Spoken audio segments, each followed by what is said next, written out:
AI will shift marketing automation from static workflows to dynamic decisioning. I think it's really important to stress that. There's small improvements that compound into big gains in speed and relevance, while keeping a human in the loop for final decisions. I'm not a fan of Pardot, but as any MOPS person will tell you, you inherit most of what you work with, so you can't be making enemies with your marketing automation platform. And I would say that Marketo is still one of the best platforms for enterprise level flexibility and sophisticated automation. And if I had to pick one for enterprise scale, I would still lean towards Marketo. Scaling marketing operations globally requires three things: a strong operational foundation, consistent data structures, clear governance, and reliable systems. I would say that I approach marketing strategy with a simple mindset. Move fast, but do it on top of a stable foundation. A recent example is when we improved our demo request experience through better touchpoint capture and routing workflows. And in our case, we reduced a lot of manual triage work and unlocked faster activation of campaigns because the system handled most of the heavy lifting. Well, Marketo might capture and score intent signals. Salesforce might apply ownership and revenue rules, and Asana might manage the operational work that supports the campaign from the start. We map each step so the systems pass data to each other cleanly and predictably. If you automate validation at the point of capture, you avoid a lot of pain later. That can include enforcing required fields, normalizing values, enriching company and contact data before it reaches the CRM. First, AI-driven automation will move from optional to expected, especially for targeting, routing, and personalization. So MOPS folks need to augment their skill set with AI expertise within their given domain.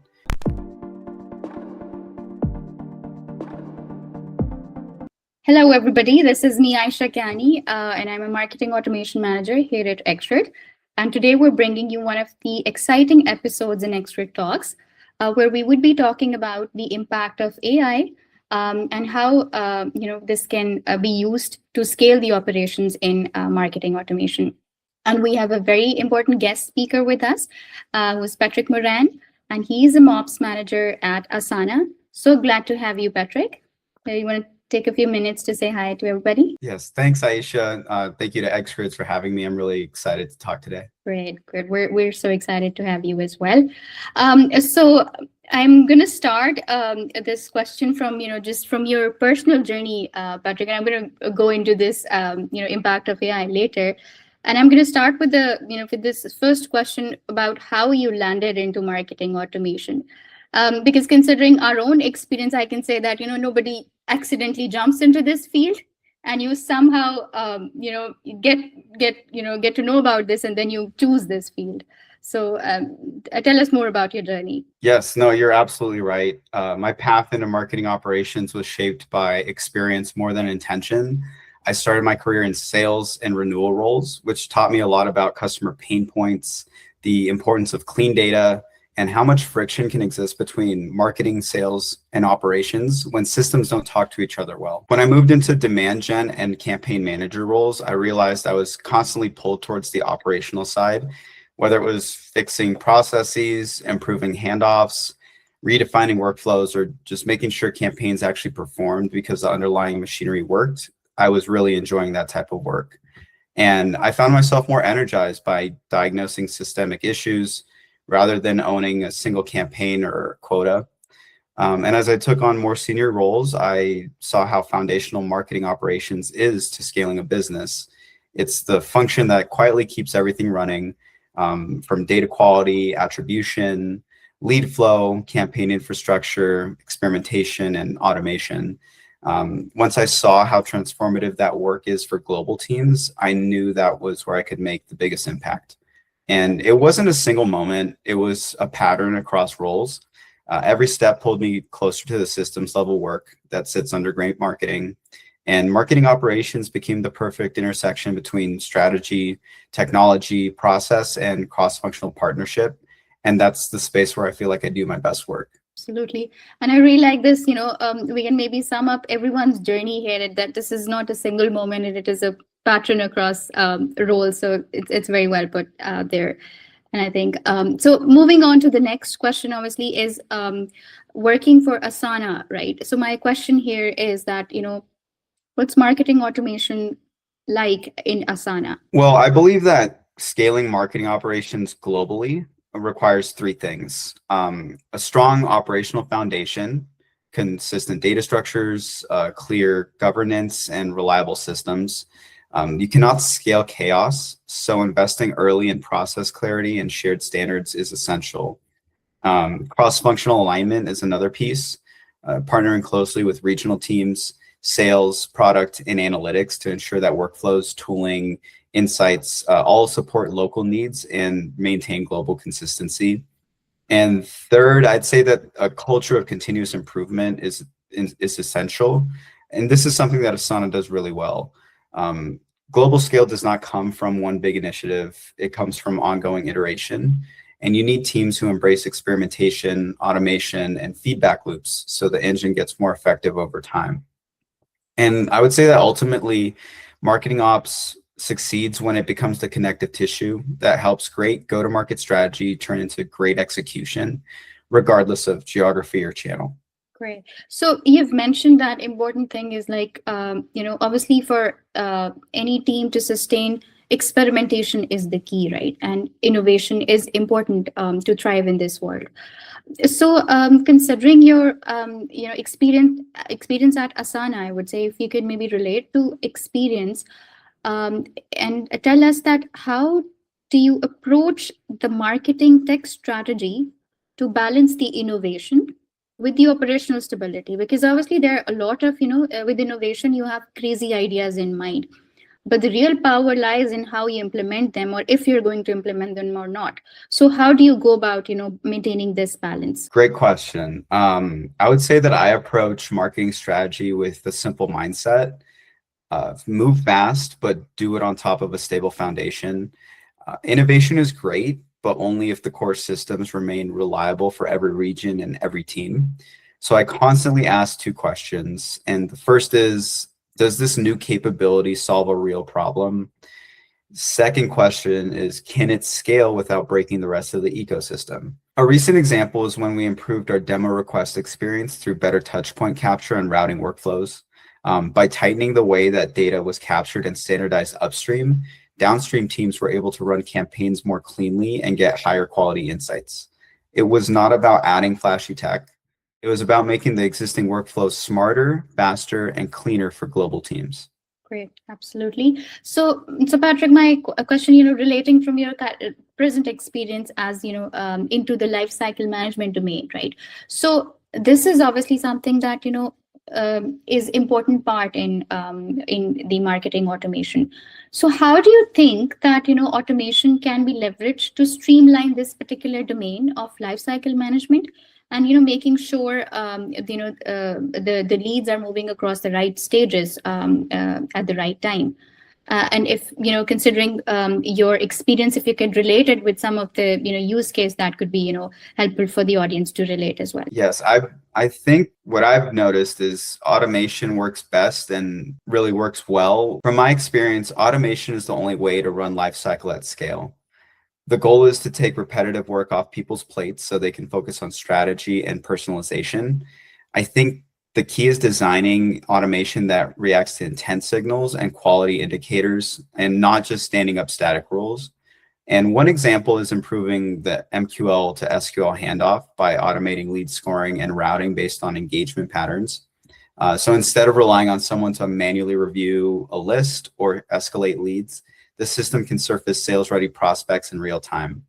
And automation also helps trigger nurture or education flows when buyers are not ready yet, which makes the entire experience smoother. And in our case, we reduced a lot of manual triage work and unlocked faster activation of campaigns because the system handled most of the heavy lifting. So you've mentioned an important point, the handoff between the MQLs to SQLs, right?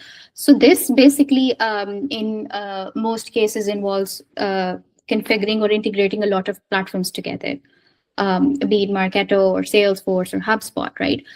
So how do you ensure this smooth lead routing, because this is where the power of the automation lies? The trick is to treat each system as part of a single ecosystem rather than a set of disconnected tools. You start with shared definitions, shared data standards, and a clear picture of what the buyer journey should look like. Then you build workflows that mirror that journey across Marketo, Salesforce, and in our case, Asana as well. So for example, Marketo might capture and score intent signals. Salesforce might apply ownership and revenue rules, and Asana might manage the operational work that supports the campaign from the start. We map each step so the systems pass data to each other cleanly and predictably. And the goal is to reduce surprises, eliminate manual corrections, make sure every team sees the same truth. When the foundations are aligned, cross-platform automation becomes a lot more manageable and is much more powerful. Absolutely. So, Patrick, considering talking about the recent talk of the town, which is the AI and its impact on marketing automation, right? So, how do you see AI impacting marketing automation, and what do you think is going to be how does marketing automation look like in a couple of years to you? AI will shift marketing automation from static workflows to dynamic decisioning. I kind of already see it happening now. Instead of building long rule-based flows, teams will rely on models that predict intent and personalize content automatically. Campaigns will feel less like sequences and more like adaptive conversations that respond to what someone's actually doing. And I also expect AI to remove a lot of operational overhead by generating segments, cleaning data, and flagging issues before humans can detect them. So one shift I've seen is using AI to improve segmentation and intent prediction. Instead of relying on traditional scoring, AI can flag accounts or contacts that look similar to high converting cohorts, so like lookalikes in a sense, and that helps teams focus energy where it'll actually matter. I've also seen AI take on content suggestions during campaign creation, which helps marketers get to a first draft quicker. And these are not sci-fi examples. I think it's really important to stress that. There's small improvements that compound into big gains in speed and relevance, while keeping a human in the loop for final decisions. Absolutely. And so, we talk, about these platforms and different, platforms have different features developed for AI, and there's a constant tug of war between these automation platforms. So I'm going to throw you a hard question now, like considering your experience, what do you think, which one do you think is the clear winner among maybe HubSpot, Marketo, and Salesforce? That's a bit of a spicy question, but I like it. I would say that there's no single winner because the strongest platform depends entirely on the type of company. HubSpot is great for teams that want simplicity and a clean all-in-one experience. Salesforce has the advantage of being deeply tied to the CRM world, which appeals to companies with complex sales motions. But I have to admit, I'm not a fan of Pardot. But as any MOps person will tell you, you inherit most of what you work with, so you can't be making enemies with your marketing automation platform. And I would say that Marketo is still one of the best platforms for enterprise level flexibility and sophisticated automation. And if I had to pick one for enterprise scale, I would still lean towards Marketo because of its depth and ability to handle complex global workflows. But for smaller teams that want speed and ease of use, HubSpot often wins. So I would say there's no universal champion. There's only the right fit for the stage and complexity of the business. Very well handled, Patrick, I would say. Very smartly played with words here. It's a very politically correct answer. Exactly. Of course, any platform you use, and I completely agree with you on that, obviously, that, the foundations, if are strong, you can definitely build up or somehow make it work, right? And the foundations of any, for any automation platform basically lies in its data. Right, the accurate data that you have, or the validated data that you have, you can go about maybe doing wonders in it. So how do you, from your experience, if you could relate and share with us that how do you go about maintaining this data accuracy and data validation, keeping data validation in place? I would say that strong data hygiene comes from a mix of process discipline and the right tools working together. So in my world, that usually includes a CDP like Segment to standardize audience data, a marketing automation platform like Marketo to enforce field governance and validation rules, and Salesforce as the system of record where ownership and routing rules live. On top of that, enrichment tools are great, like Clearbit. They help keep firmographic fields accurate. And the processes matter just as much. Anything from consistent field definitions, controlled pick lists, a clear intake path for new data needs, and regular audits all prevent data from drifting over time. And none of these tools work well without shared standards across global teams. You're definitely correct on that. So Patrick, my next question is, relating to the data, obviously, one of the important thing is the attribution. And we see this is the most important thing because this is how you are going to report, generate the reporting out of your activities and all the initiatives that you're doing.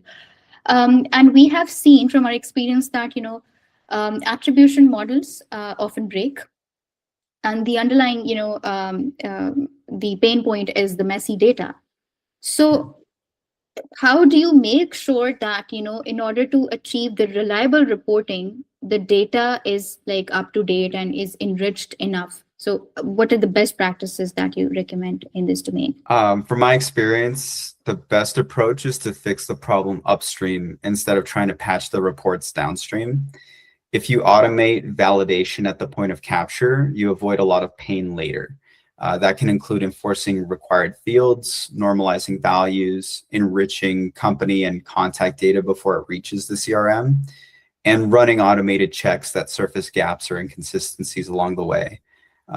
When the source data is trustworthy, the attribution model has a fighting chance, but it does take a lot of cross-functional effort upfront and consistent feedback loops between teams that manage this data. Absolutely. This is, within marketing automation, you cannot implement anything right away. It's going to be a series of discussions before you go about, implementing it. And even then it will generate flags between marketing and sales.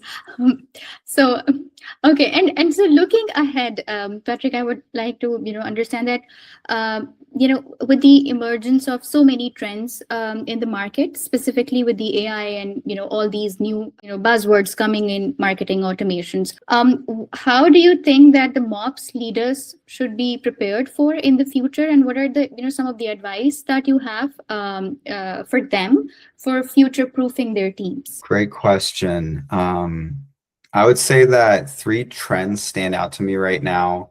First, AI-driven automation will move from optional to expected, especially for targeting, routing, and personalization. So MOPS folks need to augment their skill set with AI expertise within their given domain. Second trend is data privacy shifts will continue to change how we track engagement and measure impact.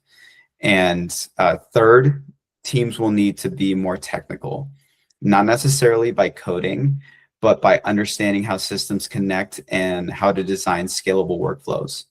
My advice is simple. Build a culture of curiosity, give your team space to experiment, and invest early in strong data foundations. Tools will evolve quickly, but teams that understand the customer journey, know how their systems work, and can adapt with confidence will stay ahead of whatever comes next.